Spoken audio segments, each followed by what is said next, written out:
En una de las tierras más hostiles del planeta, un pueblo muy antiguo de gentes llamadas israelitas creó un ejército y desarrolló un imperio. Sus ancestrales hazañas militares están descritas en uno de los textos religiosos más famosos de la historia, el Antiguo Testamento de la Biblia. Pero leyendo entre líneas, los antiguos historiadores militares son capaces de descifrar los secretos de los soldados bíblicos, examinando las armas, las estrategias y sus comandantes, incluyendo algunos guerreros inesperados como Abraham, Moisés y Débora. En ninguna otra historia militar de esa época hay tantas maniobras tácticas tan diferentes y sofisticadas que son el objeto de este estudio de la historia militar israelita. Desde un punto de vista histórico y especialmente militar, la Biblia puede servir como un manual de guerra. La sangre corría a menudo libremente, más que el agua bendita, en los días del Antiguo Testamento. Los secretos militares de la Biblia aún estaban por revelar hasta hoy. Batallas de la Biblia, capítulo 2.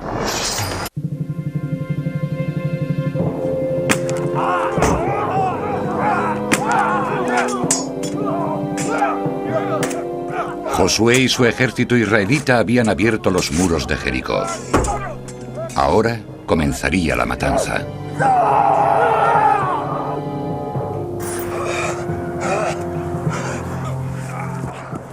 Una prueba más de la profesionalidad del ejército israelita es que mataban obedientemente cuando Josué sometía a una ciudad bajo harén, lo cual no está bien, ¿verdad? Lo que hacía, según las escrituras, es que se introducía en la ciudad y no dejaba vivo nada que respirase, literalmente nada. Mataba a cada ser humano, mataba a cada bebé, mataba a cada vaca, mataba a cada burro, mataba a cada mula y a cada caballo. Para que un ejército haga eso, tiene que ser muy disciplinado. Exterminaban con su espada todo lo que había en una ciudad, hombres y mujeres, niños y ancianos.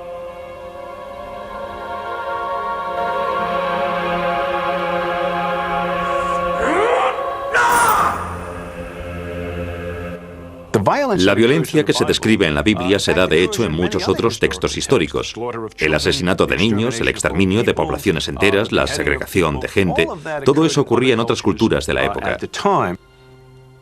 Y bien, ¿cómo puede uno conciliar eso con la idea de que alguna gente utilice la Biblia como guía de su vida?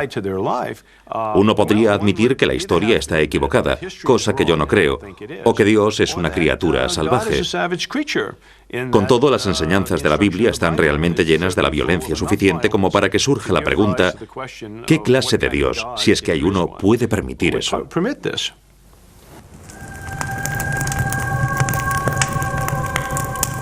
Los israelitas incendiaron Jericó completamente. Después de esta primera victoria, la Biblia dice que se retiraron a su base de operaciones en Gilgal. Al regresar, los guerreros que habían derramado sangre eran obligados a permanecer a las afueras del campamento para hacerse una limpieza. Aquel que tocase el cadáver de cualquier humano estaría impuro durante 7 días. Debería hacerse una limpieza al tercer día y al séptimo día, y después estaría limpio. Pero estos 7 días podrían ser no solo para una limpieza física, podía ser también para una limpieza espiritual. Lo que sabemos sobre la psicología de una matanza es que lo que conduce a un ser humano a un colapso psiquiátrico no es el miedo a ser asesinado, es el hecho de matar. Matar a otro ser humano tiene un enorme impacto traumático.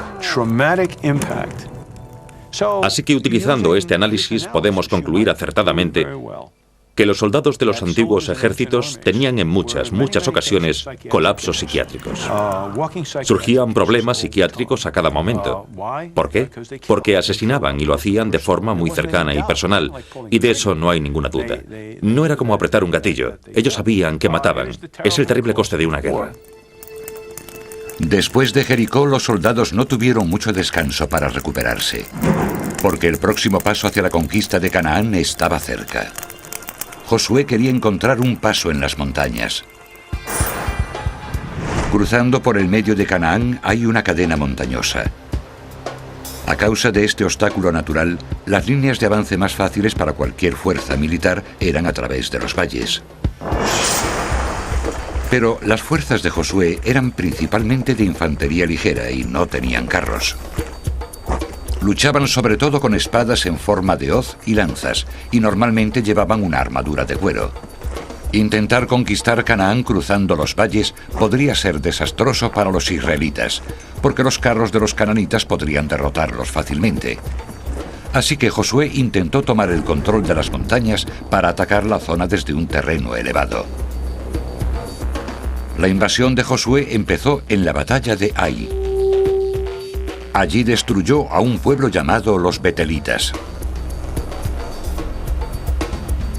Entonces Josué incendió Ai y la sumió en la desolación aquel día. El rey de Ai fue atado a un poste hasta el anochecer. Los efectos psicológicos de la derrota de Ai resonaron a través de todo el territorio. Quiero decir que si los cananitas no hubiesen estado asustados antes, definitivamente lo estarían ahora. Pero esto tuvo una consecuencia inesperada. Las ciudades-estado cananitas comenzaron a reunirse, a formar un frente unido contra los israelitas. La Biblia dice que entonces Josué pactó una alianza militar con los cananitas que vivían en la ciudad de Gibeón. Gibeón está situada en un cruce clave, en el centro de la cadena montañosa de Canaán. Era un objetivo estratégico, y los cananitas harían todo lo que estuviese en su mano para evitar que Josué lo controlase. Firmó un tratado con la ciudad de Gibeón. Esto fue lo que provocó la formación de una coalición cananita rival, y muy poco tiempo después se encontraron en una batalla, en una de las batallas más famosas de la Biblia, la batalla del Valle de Ailón.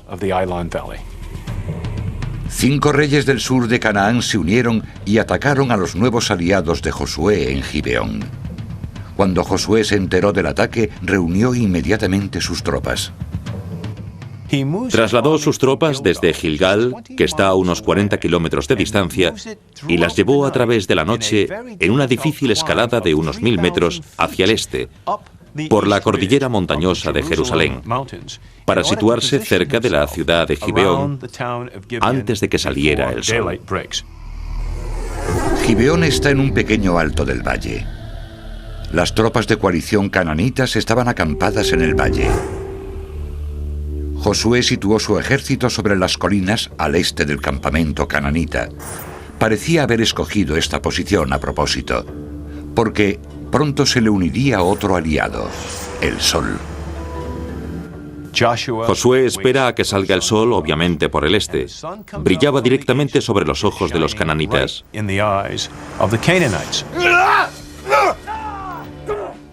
Esto le proporcionó una importante ventaja, porque él iba a atacar montaña abajo. Si levantaban los ojos para ver lo que estaba sucediendo, estarían mirando directamente al sol. Y bajando a gritos por las montañas venía el ejército de Josué, arrasando el campamento de un ejército medio adormecido, de un ejército poco preparado, el mal alimentado ejército de los cananitas, cogiéndolos completamente por sorpresa, destruyendo su moral y forzándolos a una huida inmediata. Los israelitas persiguieron a los cananitas desde la ciudad de Gibeón hasta el valle de Ailón.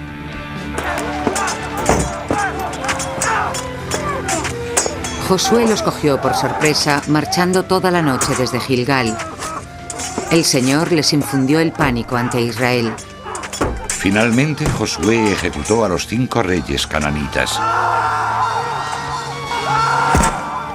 Es una de las grandes victorias de Josué en la Biblia y, sin duda, una de las campañas que han estudiado durante muchos años todos los ejércitos del mundo. Porque lo que tenemos es al ejército israelita caminando casi 60 kilómetros en 48 horas, 2/3 del tiempo bajo condiciones de combate. Es una hazaña militar que los comandantes de hoy en día encontrarían muy difícil de lograr por ellos mismos. Con esta victoria, Josué ganaba el control de las partes sur y central de la cadena montañosa. La Biblia afirma que Josué continuó su ataque sobre el resto del país y finalmente derrotó 31 ciudades-estado cananitas. Pero antes de que Josué pudiera conquistar el territorio entero de Canaán, murió a edad avanzada. La batalla por la tierra prometida, sin embargo, continuaba. El siguiente héroe de la Biblia está a punto de surgir y de librar una histórica batalla contra los habitantes del desierto. Su nombre es Gedeón. Según la idea de Josué, algo tan sencillo como el sol podía significar la diferencia entre la victoria o la derrota. El antiguo estratega militar chino Sun Tzu aconsejaba atacar con el sol detrás del ejército propio.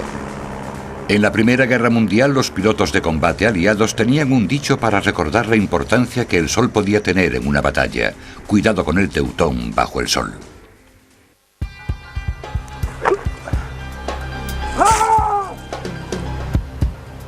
Son tiempos oscuros para los antiguos israelitas. Estamos en torno al año 1100 a.C. Los hebreos no tienen líder y a menudo son victimizados.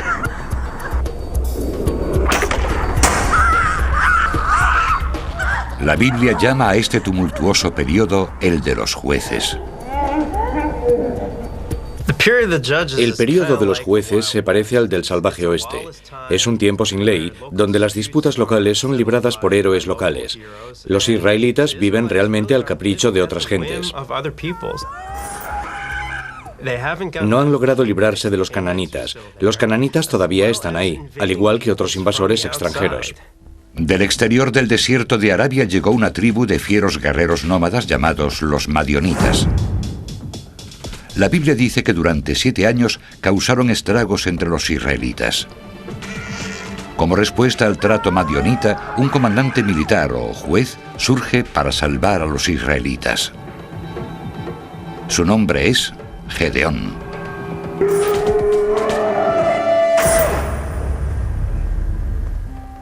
Gedeón pertenece a la tribu Manesej. Durante el período de los jueces, los israelitas se extendieron por Canaán y vivieron entre sus propias tribus en distintos territorios. Pero había poca cooperación entre las tribus, y la llamada de Gedeón a las armas es respondida solo por sus vecinos del valle de Jezreel. Mientras sus tropas marchan hacia el monte Gilboa, Gedeón entrena a los guerreros de su tribu. De su propia tribu es capaz de reunir una fuerza de unos 600 hombres, y es muy interesante lo que la Biblia nos cuenta sobre el pensamiento de Gedeón. Él mira a sus 600 soldados y dice: demasiados soldados. Gedeón ha desarrollado una estrategia utilizando una fuerza más pequeña y más manejable en contra de los madionitas, cuyos efectivos se cree que se cuentan por miles. Elige solo a 300 soldados de la élite, algunos de los primeros comandantes conocidos de la historia. Estos 300 hombres han sido seleccionados como una especie de fuerza de operaciones especiales para poner en práctica su plan táctico para luchar contra los madianitas. Gedeón lleva su comando a través del valle de Jezreel hacia el campamento madionita. Los comandos llevan antorchas, vasijas de arcilla y shofars, cuernos de carnero que son como las modernas cornetas. La Biblia dice que a medianoche Gedeón divide esta fuerza de 300 hombres en 3 compañías y rodea el campamento madionita por 3 sitios, dejando el sur más abierto. ¿Y qué hace Gedeón? Reúne a sus fuerzas para darles instrucciones. Fijaos en mí y haced lo que yo haga.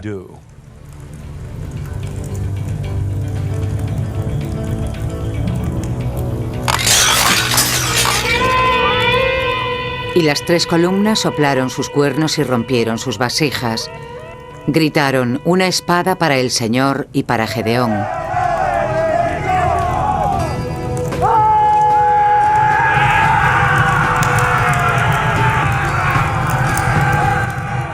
Los madionitas vieron las antorchas y huyeron con el pánico.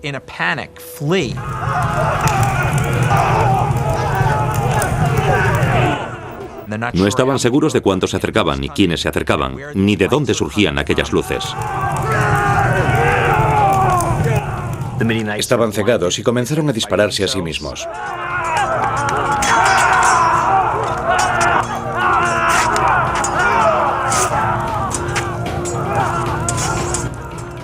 Debió de ser un completo pandemonio.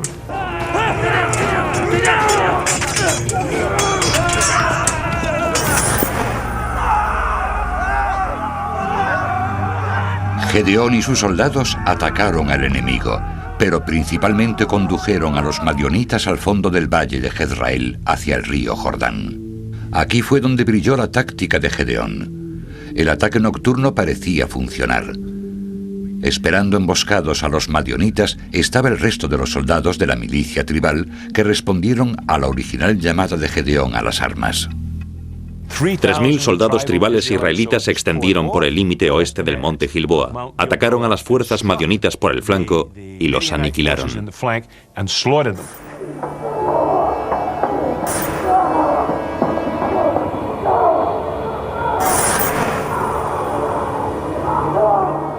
Los grupos de la milicia tribal se retiraron de la batalla creyendo que los madionitas habían sido sonoramente vencidos. Pero Gedeón aún no estaba contento. El rey de los madionitas había escapado.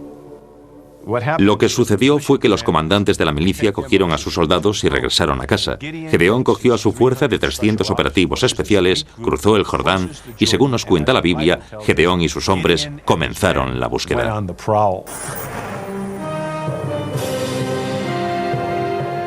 La persecución sin tregua de Gedeón podía estar impulsada por la venganza. Los hermanos de Gedeón habían sido asesinados anteriormente, seguramente por los reyes madionitas. Finalmente, Gedeón capturó a sus enemigos. Aquellos hombres que asesinaste en Tabor, ¿cómo eran? Eran iguales que tú, contestaron ellos, como los hijos de un rey.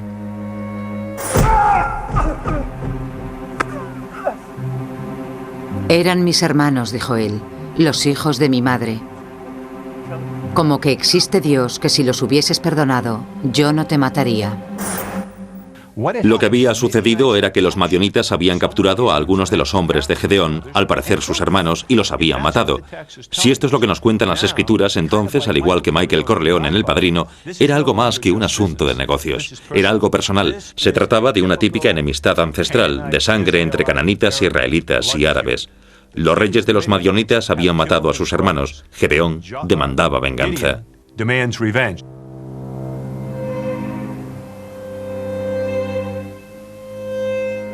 Gedeón llama a su hijo adolescente para acabar con la vida del rey. Esto es realmente humillante. Morir a manos de un niño no es una forma honorable de morir. Y sobre todo, morir a manos de alguien que no tiene experiencia en estas artes. No sería una muerte limpia, indolora.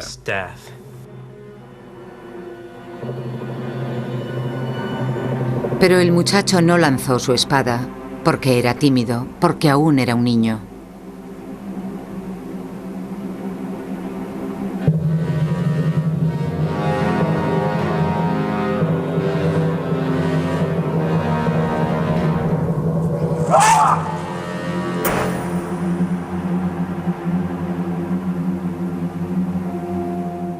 Los madionitas nunca más volvieron a entrar en Canaán para atacar a los israelitas. La Biblia dice que Gedeón volvió a casa y vivió una larga y placentera vida. Pero en aquella zona del antiguo Israel, la vida sufriría otra vez los horrores de la guerra, cuando fuerzas enemigas intentaron subyugar a los israelitas. Esta vez, esa fuerza era una de las más poderosas. Eran los filisteos. El oficial militar británico Orr Wingate dijo no haberse despojado nunca de su revólver, su botella de whisky y su Biblia mientras luchaba contra el ejército de Mussolini en el norte de África durante la Segunda Guerra Mundial. Wingate se inspiró en la historia de Gedeón, creó una fuerza más pequeña y mejor entrenada para derrotar a su enemigo. Wingate llamó a sus comandos la Fuerza Gedeón.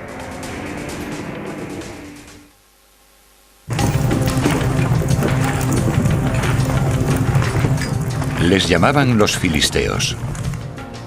Una gente de mar, seguramente del mar Egeo, avanzaron por el Mediterráneo y se asentaron a lo largo de la costa sur de las planicies de Canaán. Estos fieros guerreros pretendían controlar los puertos del mar Mediterráneo, así como las rutas comerciales de Canaán, incluyendo el a menudo codiciado Valle de Jezreel. Es sobre este estratégico paso donde se libra una histórica batalla bíblica.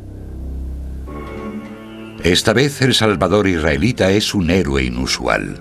Su nombre es Débora. Débora está considerada como la Juana de Arco de su gente. Es profeta y administra consejos, pero también es una astuta comandante militar, y lo sabemos por la estrategia que elige en su batalla.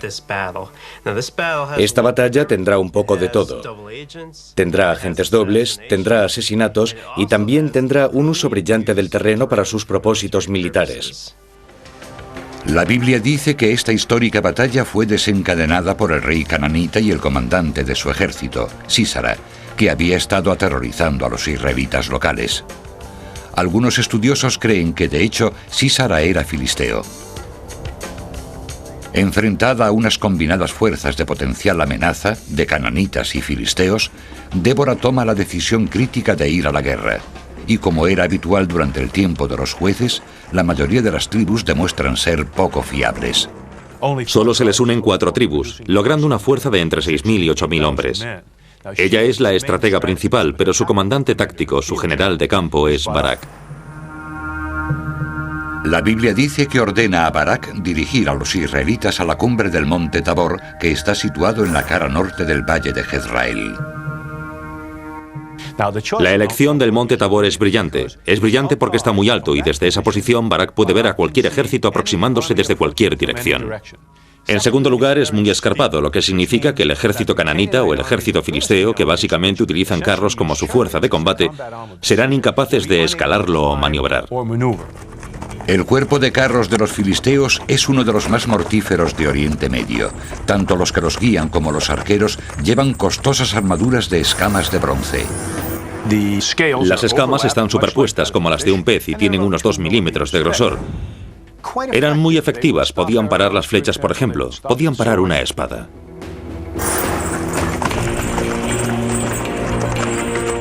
Los arqueros filisteos iban armados con un arco compuesto con un alcance máximo de unos 300 metros. Si no tienes carros, no puedes enfrentarte a un ejército de carros en una llanura abierta, porque serás diezmado. Lo que quieres es escoger un terreno que los haga caer, o incluso mejor, frenar esos carros. Eso es lo que los israelitas intentaban al escoger el monte Tabor como campo de batalla. Ahora la clave era atraer a Sísara al campo de batalla elegido. Débora envía un agente doble llamado Heber para informar a Sísara de la situación del ejército israelita. Inmediatamente Sísara ordena a su ejército dirigirse al monte Tabor. El ejército de Sísara va armado con espadas de bronce y escudos redondos. El escudo redondo es más pequeño que el típico escudo rectangular cananita, lo que le da a los soldados una mayor movilidad. Al igual que con la espada en forma de hoz, los soldados pueden herir con la espada recta, pero ahora con esta tienen la ventaja de poder clavar la espada en el cuerpo del enemigo. Pero incluso con estos avances tecnológicos, el general filisteo Sísara comete un fallo estratégico. Es primavera en el valle Jezreel. Por la base del monte Tabor discurre el río Kishon. Además, hay una gran cantidad de pequeños afluentes. Lo que sabe Barak es que en esta época del año la zona en la que el enemigo va a maniobrar, con sus pesados carros de unos 200 kilos de peso, es una ciénaga. Ahora Barak ataca. Barak tiene ventaja en 2 posiciones. Una es que va a atacar colina abajo y la otra es que atacará con la infantería ligera. Sus hombres se podrán mover en el barro mucho más rápido que la infantería pesada y, por supuesto, los soldados en los carros no se podrán mover en absoluto. Si lo juntamos todo, tenemos a un ejército israelita dotado de una gran movilidad, muy motivados y bien dirigidos. Y saltando en el barro, la fuerza cananita o filistea estará sobrecogida y sin capacidad de maniobra. Al contrario que la mayor parte de sus hombres, Sísara escapa abandonando a su ejército a su suerte.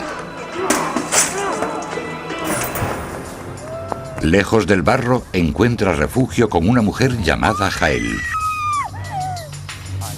Y él le dijo: quédate en la entrada de la tienda. Si viene alguien y te pregunta si hay alguien aquí, diles que no. Pero Jael no era amiga de los filisteos. Cuando estaba profundamente dormido por el cansancio, ella se le acercó sigilosamente y le clavó una estaca de la tienda en su sien, hasta que atravesó la tierra.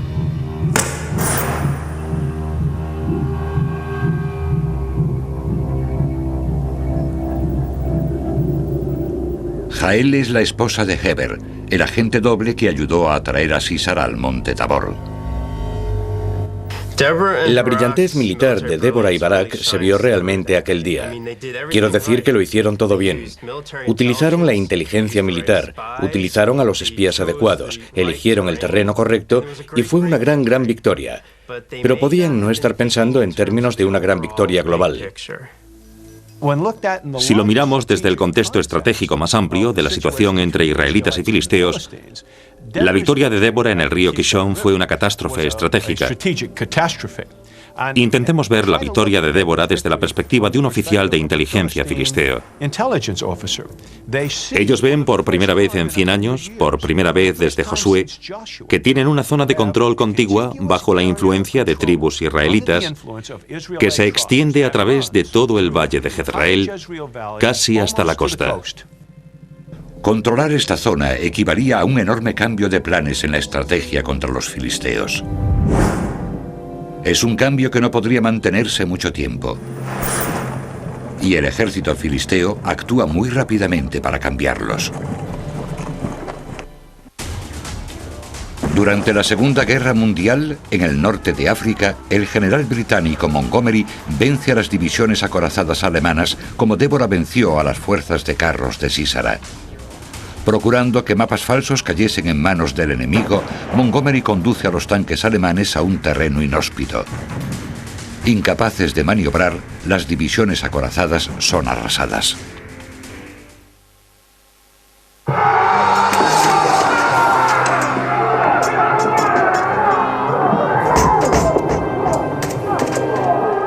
La batalla de Débora en el monte Tabor contra la coalición cananita filistea había sido una gran victoria para los israelitas. Pero este éxito tendría un precio letal. Las importantes rutas comerciales del valle de Jezreel habían sido cortadas por los filisteos. Esto dio como resultado un cambio en la ecuación estratégica geomilitar de la zona. La máquina de guerra filistea estaba a punto de ser debilitada. Los filisteos reaccionaron a este cambio de ecuación estratégica exactamente como esperaríamos que reaccionarían, es decir, rápidamente y con una fuerza militar imponente. Los filisteos destruyeron al ejército israelita cerca de las ciudades Afec y Ebenezer. Con el ánimo de esta victoria, los filisteos llevaron los comandos de vuelta al codiciado valle de Jezreel. Entonces atacaron a los israelitas con más dureza, tomando el control de la cadena montañosa central. El resultado de la derrota de Afec fueron 50 años de ocupación militar de los filisteos en el cordón montañoso central israelita, que había sido la tierra que Josué había conquistado. Está más claro que nunca que los israelitas necesitan un líder, un dirigente que una a las tribus en contra de un enemigo común. Necesitan un rey. Este hombre será Saúl. Saúl es uno de los comandantes militares más brillantes de la Biblia. Demostró ser un fiero guerrero y un estratega excelente. Y quizás lo más importante, alguien que podía unir a las tribus y unificarlas para luchar contra un enemigo común. Durante un periodo de unos 20 años, Saúl formó un ejército profesional y extendió el reino israelita con victorias sobre los edomitas, moabitas y malaquitas. A medida que el ejército israelita crecía en tamaño y poder, el filisteo, sin embargo, crecía lentamente. Los oficiales de la inteligencia filistea habían tenido a Saúl vigilado. Ya no es un joven inexperto. Ahora es un capitán curtido en la batalla que obtuvo muchas victorias contra las tribus rivales. Y también ha creado una fuerte milicia de unos 12.000 o 14.000 hombres y un cuerpo permanente de unos 3.000 poderosos hombres, o giborim. Esto lleva a los filisteos a sospechar que algo va a pasar con Saúl tarde o temprano. Es el hijo de Saúl, Jonatán, el que enciende la mecha de la guerra.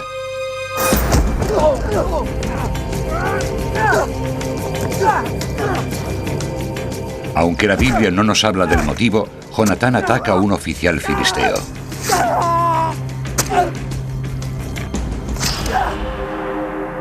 Este es el comienzo de una sangrienta guerra de 4 años entre israelitas y filisteos.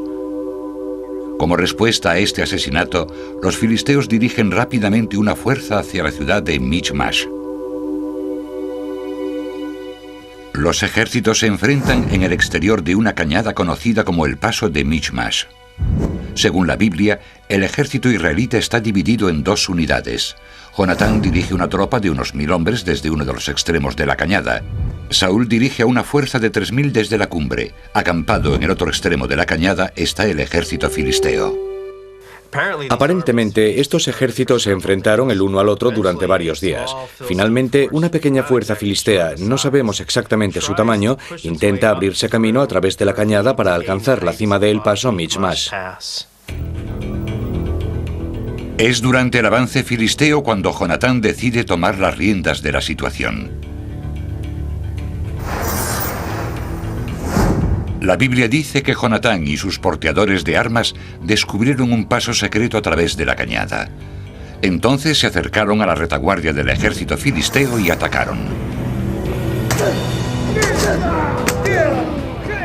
En ese momento es probable que a los israelitas les hubiese ayudado la tecnología militar de la fuerza de combate filistea.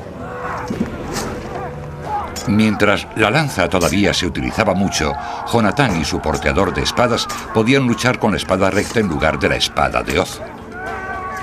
El escudo redondo también reemplazaba al rectangular. En las sociedades antiguas, los porteadores de armas no eran simplemente una figura decorativa, eran guerreros, una compañía fiable y un guardaespaldas personal. Normalmente servían a un rey, o en el caso de Jonatán, a un príncipe. Según la Biblia, Jonatán y su porteador de armas sorprendieron a la pequeña reunión filistea. Pero lo que parece que ocurrió fue que esta escaramuza cogió a los filisteos por sorpresa y muchos huyeron aterrorizados. Los filisteos creían estar siendo atacados por una fuerza mucho mayor desde su retaguardia.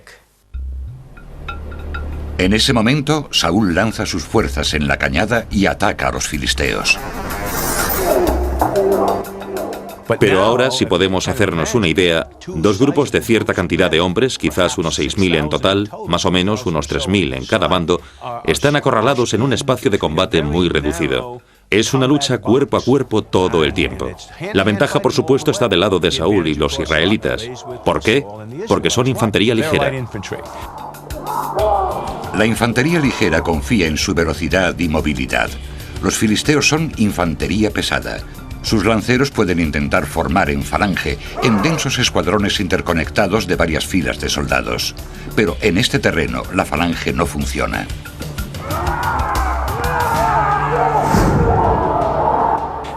Su incapacidad para formarse en falanges les deja casi indefensos. Los lanceros, con todo su pesado equipo, se mantienen firmes intentando aplastar a una infantería ligera muy veloz.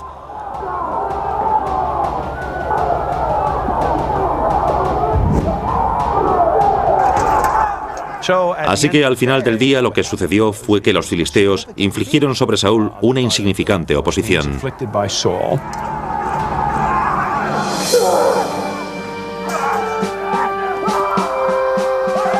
Saúl vence ese día y persigue a los filisteos por la cadena montañosa central. Es una victoria decisiva y estratégica para los israelitas. Pero los filisteos se tomarán la revancha. En 1917, cuando la Primera Guerra Mundial sacude Oriente Medio, el ejército británico se prepara para enfrentarse a los turcos otomanos cerca de la ciudad de Michmash. Un oficial británico reconoce el nombre de la ciudad y a la luz de una vela busca en su Biblia de bolsillo. Allí, en el primer libro de Samuel, encuentra el nombre Michmash y la historia de Jonatán y su ataque sobre los filisteos. El británico descubre el mismo paso que había usado Jonatán, copia su estrategia y sale victorioso de la batalla.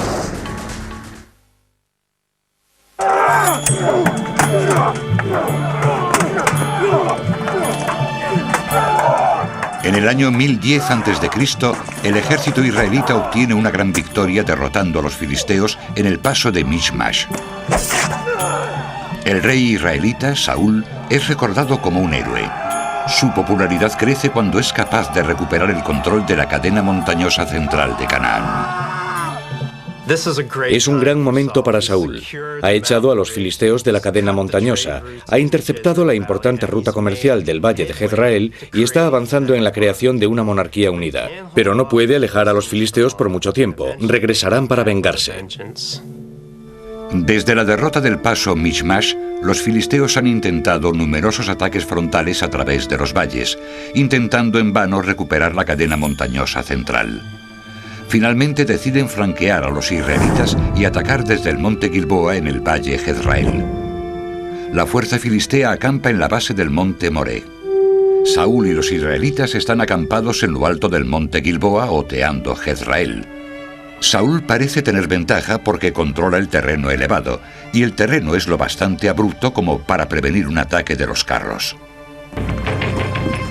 Los filisteos marchan a través de la planicie. Liderando la marcha van las falanges de la infantería pesada. Los israelitas esperan hasta que los filisteos están a un tercio del ascenso del monte Gilboa.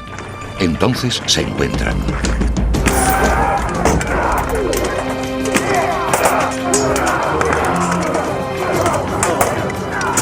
La lucha es feroz. Los israelitas mantienen un ataque filisteo de varios frentes. La falange de infantería pesada lo está presionando, presiona a Saúl por 3 frentes, y eso es deliberado. La presión filistea es feroz. Está diseñada para acorralar y presionar a las fuerzas de Saúl contra la montaña, y así evitar que puedan maniobrar.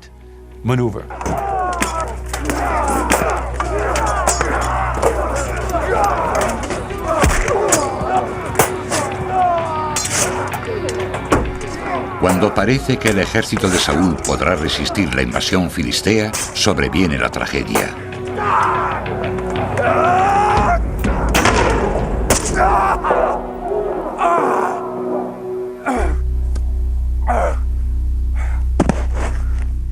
Saúl es alcanzado por los arqueros filisteos que han conquistado la zona alta.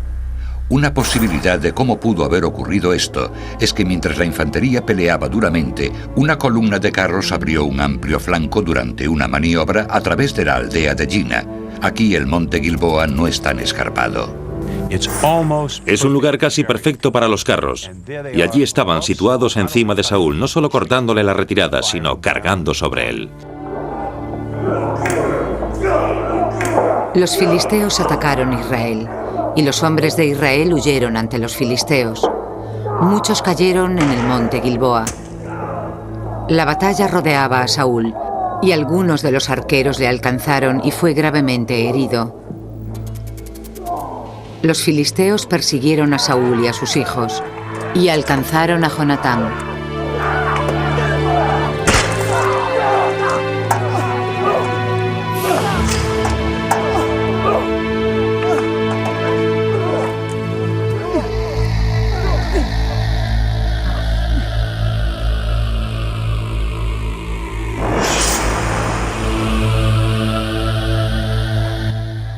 Le hirieron varias veces y se está muriendo. Saúl se está muriendo. Se volvió hacia su porteador de armas y le dijo: mátame, no quiero caer en manos de los no circuncidados. No quiero ser un espectáculo público. Pero su porteador de armas no podía hacerlo, no podía matar a su amigo. El acto final de Saúl en la Biblia es heroico.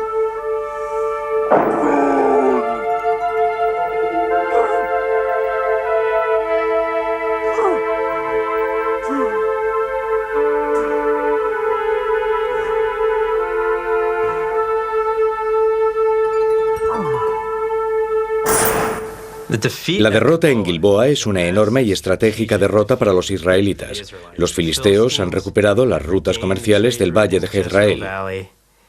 Y por lo que se refiere a Saúl y Jonatán, es una trágica derrota para dos grandes jefes militares israelitas. Con todos los progresos hechos para conquistar la tierra de Canaán, los filisteos habían recuperado una vez más la primera posición. Parecía que la suerte estaba sellada para los israelitas. Pero el destino de un hombre aseguraría que finalmente los israelitas conquistarían la tierra de Canaán. Él sucedería a Saúl como rey y crearía el imperio israelita. Su nombre es David. Una de sus primeras apariciones en la Biblia ocurre antes de la muerte del rey Saúl. Es una de las historias más conocidas del Antiguo Testamento.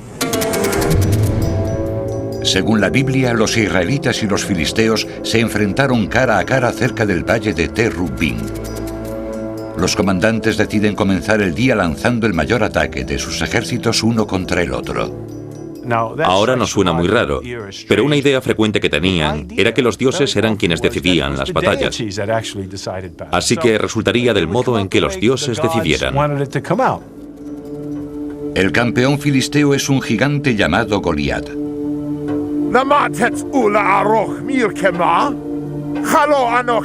Retó a los israelitas captando su atención durante días.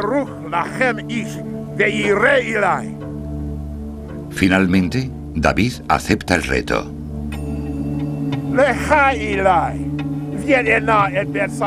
El filisteo dijo a David: ven aquí y daré tu carne a los pájaros del cielo y a las bestias del campo. Y David contestó al filisteo: este mismo día el Señor te puso en mis manos. Te mataré, te cortaré la cabeza y dejaré tus huesos en el campo filisteo para los pájaros del cielo y las bestias del campo. Hay un debate sobre la edad que tenía David cuando mató a Goliat. La idea popular es que David era un joven muchacho, pero estudiando las escrituras, David tenía probablemente edad militar, sobre 20 años más o menos. Es debido a la habilidad de David con la honda. Normalmente estaban hechas de cuerdas atadas a una bolsa de cuero. La honda era una de las armas más transportables y baratas del mundo antiguo. La honda no era un arma de vagabundos, sino algo muy común en la milicia israelita. Era capaz de lanzar una piedra del tamaño de una pelota de tenis a unos 300 metros. Era un arma de ataque indirecto, al igual que lo eran los arcos. Se cree que David y Goliat estaban a solo 10 metros. A esta distancia, la honda es más que un arma de ataque directo. Acelerando a unos 40 metros por segundo, una piedra de 100 gramos en la cuenca del ojo de Goliat golpea con una fuerza de 8 kilos. Además, a este enorme guerrero filisteo impresionante con su armadura de guerra, David sencillamente lo mató con una simple pedrada en la cabeza, justo en el entrecejo.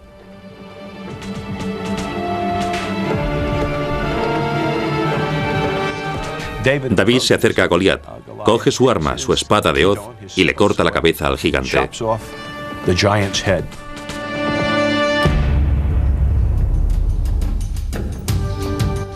Uno se lo imagina, aunque las escrituras no dicen nada sobre esto, sosteniendo la cabeza de Goliat, no solo frente a los filisteos, sino sosteniéndola como un trofeo delante de sus propios hombres.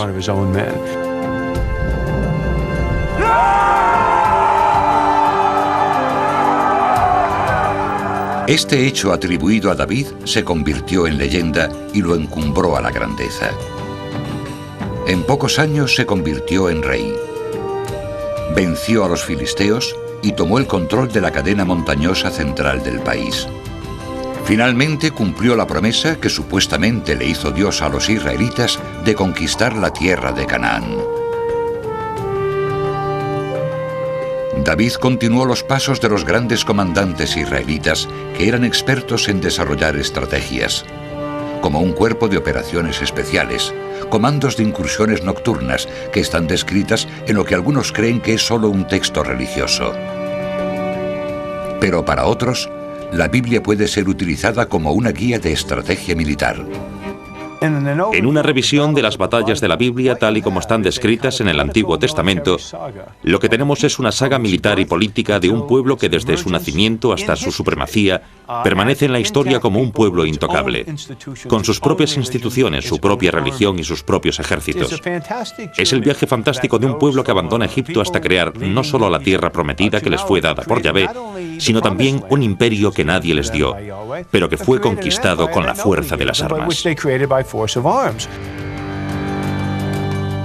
Finalmente, después de casi 500 años de sangre y de batallas bíblicas devastadoras, el imperio israelita estaba a punto de surgir.